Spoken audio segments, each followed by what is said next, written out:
¿Alguna vez alguien de tu propia familia te humilló frente a todos sin saber que ya había perdido? ¿Tú habrías guardado ese secreto tanto tiempo? ¿O lo habrías dicho antes? Hola, la historia presenta una tensa cena de año nuevo, donde una hermana intenta humillar a la protagonista delante de toda la familia. Un comentario inesperado cambia por completo la dinámica de la reunión. La escena muestra orgullo, rivalidad familiar y secretos guardados. Gracias. Esta narración es completamente ficticia y ha sido creada únicamente con fines de entretenimiento. Cualquier parecido con personas, nombres, lugares o hechos reales es pura coincidencia.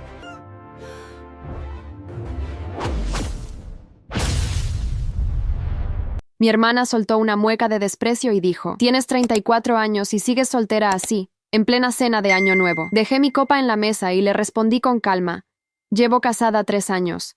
Mi mamá se quedó helada a mitad de un brindis, todavía con la copa en el aire. Mi papá soltó el tenedor.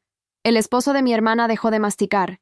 Y Lorena, mi hermana, abrió la boca como si alguien le hubiera quitado el aire de golpe. La humillación pública que ella había planeado para mí en esa cena de Año Nuevo se convirtió, en menos de 10 segundos, en la suya propia. El silencio en el comedor era tan denso que se podía escuchar el hielo derritiéndose en los vasos. Lorena parpadeó 2 veces.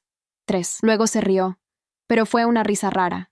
Sin gracia, de esas que la gente hace cuando no sabe qué otra cosa hacer. «¿Casada?», repitió, mirando a mi mamá como esperando que alguien le confirmara que yo estaba mintiendo. Mi mamá me miró a mí. Mi papá me miró a mí. El esposo de Lorena miró el mantel. Y yo simplemente alcé la copa de vuelta y tomé un sorbo. Tranquila, sin apuros, porque ese matrimonio secreto que nadie en esa mesa conocía llevaba 3 años siendo la decisión más inteligente que había tomado en mi vida. Y yo lo sabía desde antes de sentarme a cenar. Lo que no sabían ellos era todo lo que ese secreto revelado iba a cambiar. Y no precisamente para mí. Me llamo Valentina Rojas. Tengo 34 años. Trabajo como técnica en una clínica veterinaria y llevo viviendo sola desde los 27. Mi familia siempre trató mi independencia como un defecto. Para mi mamá, una mujer sin marido después de los 30 era un problema sin resolver. Para Lorena, era munición. Ella tiene 31 años. Se casó a los 25 con Héctor, un hombre que gana bien y habla poco, y desde ese día usó su matrimonio como medida de todas las cosas. Si yo llegaba a una reunión familiar sin pareja, Lorena encontraba la manera de mencionarlo. Si alguien preguntaba por mis planes, ella respondía antes que yo con algún comentario envuelto en falsa preocupación. Lo que ninguno de ellos sabía era que yo llevaba 3 años casada con Marcos, en silencio, sin anuncio, sin fiesta, sin pedirle permiso a nadie. Y esa noche de Año Nuevo, sin haberlo planeado así, el secreto revelado explotó justo en la cara de quien más lo merecía. El problema con Lorena no empezó cuando me casé. Empezó mucho antes, cuando éramos niñas, y yo aprendí que en esa casa había una hija favorita, y no era yo. No lo digo con amargura, lo digo como un hecho. Mi mamá nunca fue cruel conmigo, pero tenía una forma de iluminarse cuando Lorena entraba a un cuarto que no tenía cuando entraba yo. Lorena era la bonita, la sociable, la que sabía decir lo correcto en el momento correcto. Yo era la callada, la que prefería leer, la que no entendía por qué había que pedir permiso para tener opiniones propias. Cuando cumplí 27 años y anuncié que me iba a vivir sola, mi mamá actuó como si le hubiera dicho que me iba a otro país sin intención de volver. Lorena, que ya estaba de novia con Héctor, me miró con esa sonrisa suya de costado y dijo que esperaba que supiera lo que estaba haciendo, como si vivir sola fuera una apuesta arriesgada y no simplemente una decisión adulta. Me fui igual. Conseguí un apartamento pequeño cerca de la clínica donde trabajo. Arreglé cada rincón a mi gusto y empecé a dormir bien por primera vez en años. Marcos lo conocí 2 años después, en la sala de espera de esa misma clínica. Había llevado a su perra, una mestiza vieja llamada Pilar, porque cojeaba de una pata trasera. Yo estaba cubriendo el turno de recepción ese día porque la chica titular había faltado. Le di el formulario. Él lo llenó con una letra horrible que tuve que pedirle que me tradujera, y cuando me explicó lo que había escrito se rió solo de su propia letra y me hizo reír también. Eso fue todo al principio. Nada dramático. Solo un hombre preocupado por su perra y yo haciéndole el ingreso como cualquier otro paciente. Volvió 3 semanas después para el control de Pilar y otras 3 semanas después para la vacuna anual. En la 4ª visita me preguntó si quería tomar un café cuando terminara mi turno. Le dije que sí. Tomamos café y hablamos durante 2 horas seguidas, sin que ninguno de los dos mirara el teléfono. Eso no es algo que pase seguido. Salimos durante 1 año y medio. Marcos tiene 38 años. Es técnico en refrigeración industrial. trabaja por proyectos y gana lo suficiente para vivir sin apuros. No es llamativo ni escandaloso. Es ordenado, directo, y cuando dice que va a hacer algo, lo hace. Nunca me prometió nada que no pudiera cumplir. Para mí eso valía más que cualquier gesto grande. Cuando me propuso casarnos, la conversación fue así. Estábamos en mi apartamento un domingo. Él estaba arreglando un grifo que goteaba porque no podía ver una cosa rota sin intentar arreglarla. Y en un momento se dio vuelta y me dijo: Valentina, yo quiero que esto sea permanente. No sé si necesitas una propuesta formal o si podemos simplemente decidirlo. Le dije que podíamos simplemente decidirlo. Nos casamos 3 meses después en el registro civil, con 2 testigos que eran compañeros de trabajo de él. Un almuerzo en un restaurante de barrio y sin decírselo a nadie de mi familia. No fue una decisión de rabia. Fue una decisión de paz. Yo sabía exactamente lo que pasaría si anunciaba un matrimonio. Mi mamá tomaría el control de todo. Lorena convertiría cada detalle en una competencia con su propia boda. Mi papá diría que sí a todo lo que dijera mi mamá. Y lo que debía ser nuestro terminaría siendo de todos, menos de nosotros. Así que no dijimos nada. Marcos entendió sin que yo tuviera que explicarlo demasiado, porque él también venía de una familia complicada y sabía lo que era proteger algo bueno del ruido ajeno. Durante 3 años mantuvimos ese matrimonio secreto sin que se me escapara nada. Marcos no aparecía en fotos familiares porque yo no llevaba a nadie a las reuniones familiares. Mis compañeras de trabajo sabían que tenía pareja, pero en mi familia yo era oficialmente soltera. Lorena usó eso durante 3 años como su chiste favorito. En el cumpleaños de mi papá me preguntó frente a todos si ya había bajado mis expectativas lo suficiente como para encontrar a alguien. En la cena de Navidad anterior me regaló, sin ninguna ironía aparente, un libro de autoayuda para mujeres solas. Yo lo recibí, lo puse en la bolsa y no dije nada. Marcos, cuando le conté esa noche, se rió tanto que se le cayó el tenedor. La noche de Año Nuevo no la planeé como el momento del secreto revelado. Fue algo que pasó. Estábamos en la casa de mis padres. Éramos 8 personas en la mesa, y Lorena llevaba toda la noche con una energía extraña, como cuando alguien está esperando el momento para decir algo. Yo lo sentí desde que llegué. Héctor estaba más callado que de costumbre. Mi mamá había puesto una música suave de fondo y servido una entrada que nadie pidió. Todo tenía el aire de una reunión donde alguien ya sabe cómo va a terminar. A las 11:30, cuando ya casi todos habían tomado suficiente vino para estar relajados, Lorena se recostó en su silla con esa postura suya de quien tiene la palabra y la va a usar, y me miró directamente. 34 años y todavía soltera, dijo. Pero no lo dijo como una pregunta ni como una preocupación. Lo dijo con una mueca, despacio, para que todos lo escucharan. Así, en plena cena de Año Nuevo. Y se rió sola, mirando a Héctor para que se riera con ella. Y yo dejé mi copa en la mesa, la miré a los ojos y le dije: llevo casada 3 años. Lo que siguió a eso no fue una explosión. Fue algo peor para Lorena. Fue silencio total. Mi mamá con la copa en el aire. Mi papá con el tenedor a mitad de camino, Héctor mirando el mantel, y Lorena con esa sonrisa congelada en la cara, la misma sonrisa que había puesto para humillarme, transformándose lentamente en algo que no sabía cómo manejar. ¿Cómo que casada?, dijo mi mamá por fin, y su voz salió más fina de lo normal. Casada, repetí. Con Marcos, hace 3 años, en el registro civil. Mi papá puso el tenedor en el plato con un sonido que en ese silencio sonó como un portazo. ¿Y por qué no nos dijiste nada? Porque era nuestra decisión, dije. Sin drama, sin explicaciones largas. Solo eso. Lorena recuperó la voz antes que nadie. Esto es una broma, dijo. Pero su tono ya no tenía la seguridad de antes. No puedo creer que hayas hecho eso. ¿Quién se casa sin decirle a su familia? Hizo una pausa y agregó: ¿o es que te da vergüenza? Esa última frase era el anzuelo. Lorena siempre usaba ese anzuelo. Decir algo diseñado para hacerte reaccionar mal, para que parecieras la descontrolada. Yo la conocía demasiado bien para morderlo. No me da vergüenza nada, le respondí. Simple y llanamente no era asunto de nadie más que de Marcos y mío. El resto de la cena fue incómoda de una manera que yo nunca había visto en esa mesa. Mi mamá no volvió a hablar con su tono normal en toda la noche. Mi papá hizo varios intentos de cambiar el tema que nadie siguió. Lorena comió el resto de la cena con una rigidez en los hombros que Héctor probablemente iba a escuchar en el camino de vuelta a casa. Y yo terminé mi copa. Felicité el Año Nuevo cuando dieron las 12. Abracé a mis padres y me fui. Marcos me esperaba despierto. Cuando entré al apartamento estaba en el sofá con Pilar acostada a sus pies, mirando el resumen de Año Nuevo en la televisión. Me senté a su lado y le conté todo. Cuando terminé me miró y dijo: ¿y cómo te sientes? Le dije que bien, y era verdad, pero lo que pasó en los días siguientes fue lo que realmente cambió todo, porque la reacción de mi familia al secreto revelado no fue aceptarlo, fue decidir que yo les debía algo por haberlo guardado. Mi mamá llamó al día siguiente a las 9 de la mañana. No fue una llamada de felicitación tardía. Fue una llamada de reclamo. Su voz tenía ese tono de herida controlada que yo conocía desde niña, el que usaba cuando quería que te sintieras culpable sin decírtelo directamente. No puedo creer que nos hayas ocultado algo así, Valentina. Tu papá no durmió bien. Lorena está muy afectada. Me detuve en esa última frase. Lorena está muy afectada.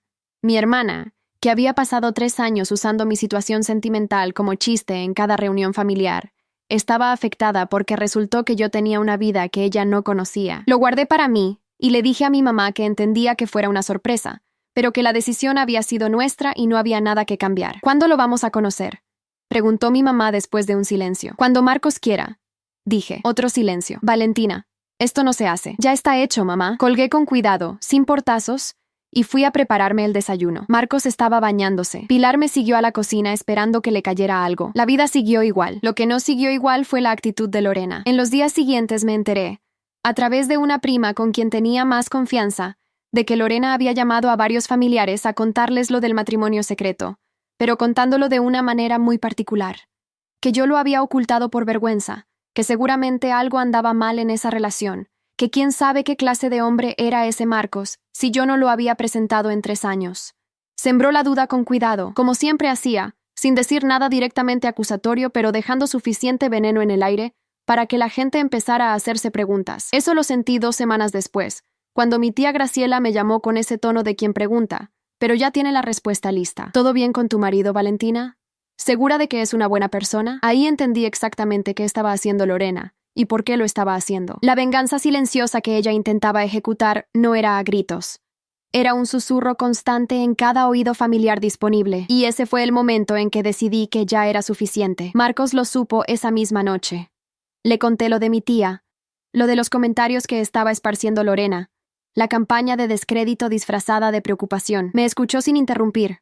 Cuando terminé dijo, ¿qué quieres hacer? Le dije que quería que lo conocieran.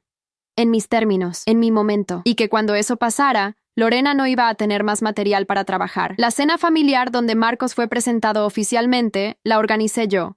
Invité a mis padres a un restaurante tranquilo, sin Lorena, porque esa primera vez era para ellos y no para el teatro. Marcos llegó con una botella de vino tinto que eligió él mismo y sin intentar impresionar a nadie.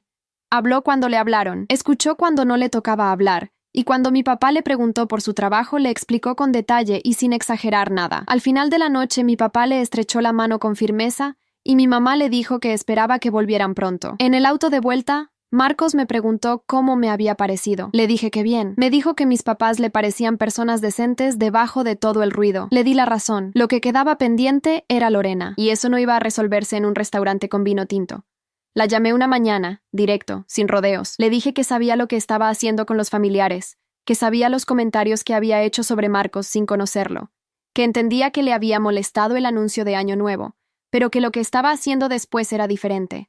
Hubo una pausa larga del otro lado. Luego Lorena dijo, con esa voz suya de ofendida, «Solo estaba preocupada por ti». «No», le dije. «Estabas avergonzada porque resultó que no tenías razón». Silencio. «Llevo 3 años escuchando tus comentarios en cada reunión familiar. No dije nada porque no valía la pena.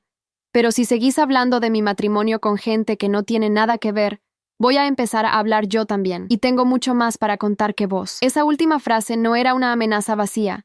Y Lorena lo sabía, porque yo sí sabía cosas.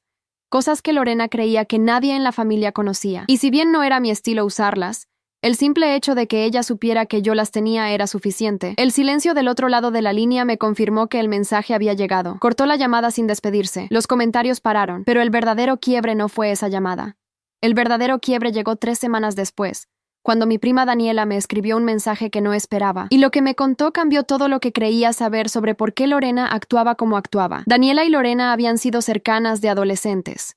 Se habían distanciado cuando Lorena se casó con Héctor, pero seguían en contacto ocasional. Según Daniela, esa semana Lorena la había llamado llorando.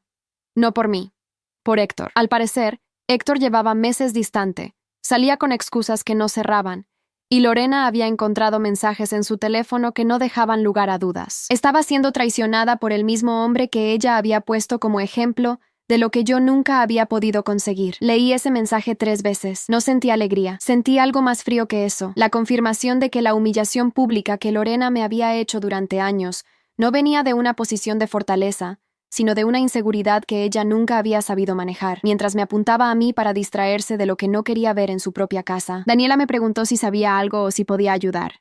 Le respondí que no sabía nada que ella no supiera ya, y que si Lorena necesitaba apoyo tendría que pedírselo directamente a quien quisiera dárselo. No a mí. Eso no era frialdad. Era un límite que yo había aprendido a poner tarde, pero que ya estaba puesto. Lo que siguió en las semanas siguientes fue una cadena de eventos que yo no moví, pero que tampoco detuve. Héctor no negó nada cuando Lorena lo confrontó. Según me enteré después, dijo que llevaba tiempo sintiéndose solo en ese matrimonio y que había buscado lo que le faltaba en otro lado. La clase de explicación que no explica nada, pero que el que la da cree que lo justifica todo. Lorena le pidió que se fuera de la casa. Él se fue sin demasiada resistencia, lo que decía bastante sobre cuánto quería quedarse. Mi mamá, cuando se enteró, llamó a Lorena primero y a mí después. Con Lorena fue consoladora. Conmigo fue extraña, como si necesitara que yo le dijera algo que la ayudara a procesar que la hija que siempre había puesto de ejemplo estaba ahora separada, mientras la que había ignorado llevaba 3 años en un matrimonio que funcionaba. No le di esa conversación. Le pregunté cómo estaba Lorena. Le dije que lamentaba lo que estaba pasando y cambié el tema. Marcos lo supo esa noche. Se quedó callado un momento y luego dijo, ¿vas a ir a verla? Le dije que no, no porque la odiara, sino porque no era mi lugar. Lorena nunca había construido nada conmigo que mereciera que yo apareciera en su peor momento, como si fuera mi obligación familiar hacerlo. Él asintió. Me conocía suficiente para saber que esa decisión no venía de rencor sino de claridad. Las semanas que siguieron fueron las más raras que recuerdo en esa familia. Lorena se quedó en la casa que compartía con Héctor porque era alquilada a nombre de los dos y ninguno quería ceder. Mi mamá empezó a visitarla con más frecuencia, llevándole comida y compañía, lo mismo que nunca había hecho conmigo en ningún momento difícil de mi vida. Mi papá llamó a Héctor para hablar hombre a hombre, y aparentemente la conversación no fue bien, porque después de eso mi papá tampoco le habló más. Yo seguí con mi rutina. Trabajé, volví a casa, comí con Marcos, cuidé a Pilar que ya estaba más lenta pero seguía siendo la misma perra terca de siempre. Una noche que Marcos estaba en un proyecto fuera de la ciudad, me quedé sola y me puse a pensar en todo lo que había pasado desde esa cena de Año Nuevo, en cómo un comentario diseñado para humillarme públicamente había terminado desarmando la vida de quien lo hizo, no porque yo hubiera hecho nada para provocarlo, sino porque las cosas que Lorena había ignorado en su propia casa se habían cobrado solos, sin mi intervención. Eso era lo más extraño de todo. Yo no había tenido que hacer nada. La venganza silenciosa que ella pensaba ejecutar contra mí se había vuelto sobre ella misma. Fue durante esas semanas cuando Lorena me llamó por primera vez desde aquella conversación en que le dije que pararía los comentarios.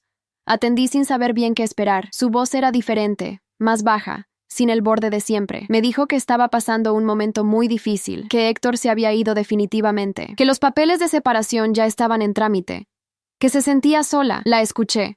No la interrumpí. Cuando terminó de hablar le pregunté si tenía a alguien con quien hablar, una amiga, una terapeuta. Me dijo que sí, que había empezado a ver a alguien. Le dije que bien. Hubo un silencio. Luego ella dijo, ¿estás enojada conmigo? Pensé en cómo responder eso con honestidad. No estoy enojada, le dije al final.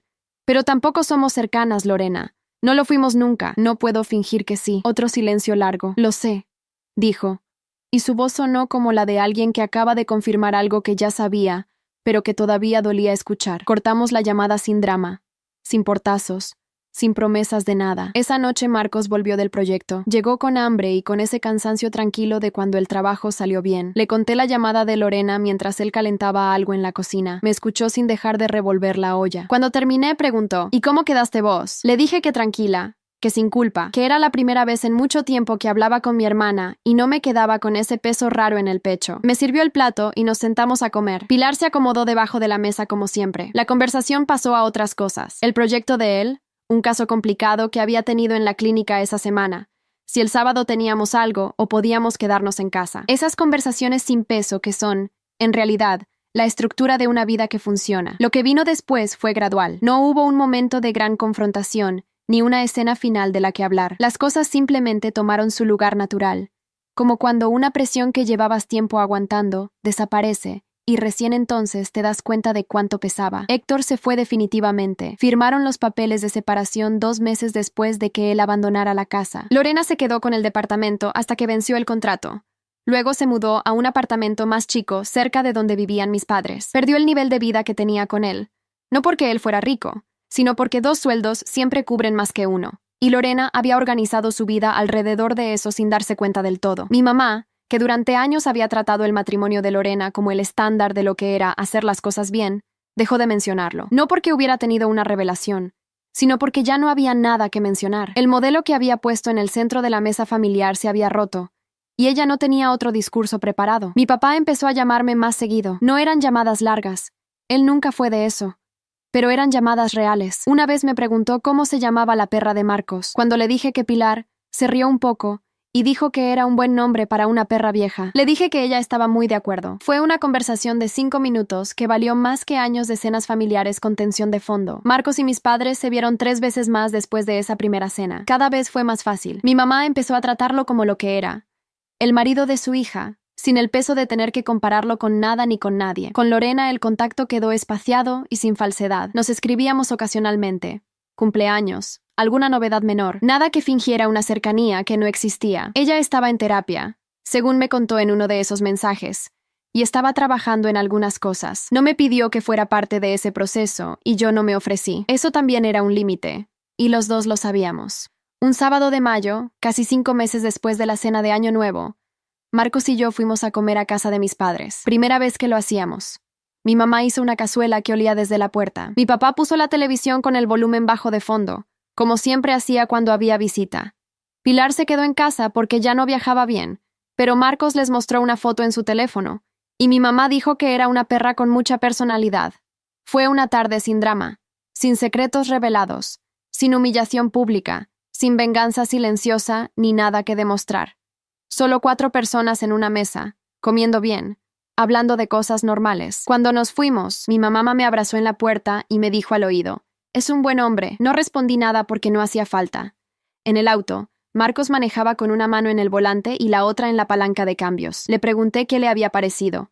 Dijo que bien, que mi papá sabía mucho de fútbol para alguien que decía no seguirlo. Me reí. Llegamos al apartamento. Pilar nos recibió en la puerta con esa energía controlada de perro viejo que ya no corre pero todavía marca presencia. Me agaché a rascarle las orejas. Marcos fue a la cocina a poner agua para el mate. No había nada espectacular en esa noche, pero era exactamente lo que yo había querido cuando decidí casarme en silencio, sin pedirle permiso a nadie, sin invitar el ruido ajeno a algo que era solo nuestro. Una vida tranquila, construida en serio, que no necesitaba ser exhibida para ser real. Lorena, en algún apartamento más chico, con una vida que tendría que reconstruir desde cero, había plantado durante años lo que cosechó sola. Nadie se lo hizo.